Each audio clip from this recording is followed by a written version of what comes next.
National highways and motorway پر رواں سال شہریوں سے گزشتہ سال کی نسبت 23% زیادہ چالان کیے گئے۔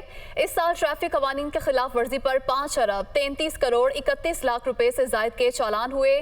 رپورٹس کے مطابق رواں سال موٹر ویز اور ہائی ویز پر ہونے والے حادثات میں 23% کمی واقع ہوئی ہے۔ آپ کو آگاہ کریں کہ national highways and motorways پر رواں سال شہریوں سے گزشتہ سال کی نسبت 23% زیادہ چالان کیے گئے۔ اسی پر بات کریں گے نمائندہ دنیا نیوز ذیشان یوسف زئی ہمارے ساتھ موجود ہیں۔ جی ذیشان بتائیے گا۔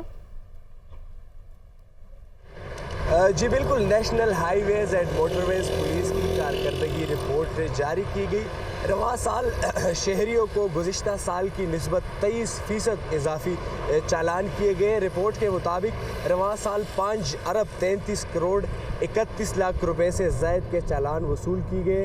اگر بات کی جائے گزشتہ سال کی تو گزشتہ سال چالان کی بدلے وصول کی جانے والی رقم جو ہے 4 ارب 32 کروڑ 17 لاکھ سے زائد ہے۔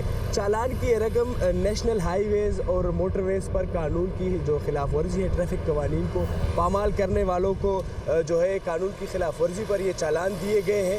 حادثات کے متعلق میں آپ کو بتاتا چلوں تو رواں سال موٹر ویز اور ہائی ویز پر حادثات میں جو ہے 23% کمی واقع ہوئی ہے۔ رواں سال 368 حادثات رونما ہوئے ہیں، جبکہ اگر بات کی جائے گزشتہ سال کی تو سال 2021 میں جو ہے حادثات کی یہ جو تعداد ہے یہ 475 تھی۔ سوشل میڈیا آؤٹ ریچ کے اگر میں بات کروں تو سوشل میڈیا آؤٹ ریچ جو ہے تقریباً 37% بڑھ چکی ہے۔ جی ذیشان، بہت شکریہ، آپ نے تمام تر تفصیلات سے آگاہ کیا۔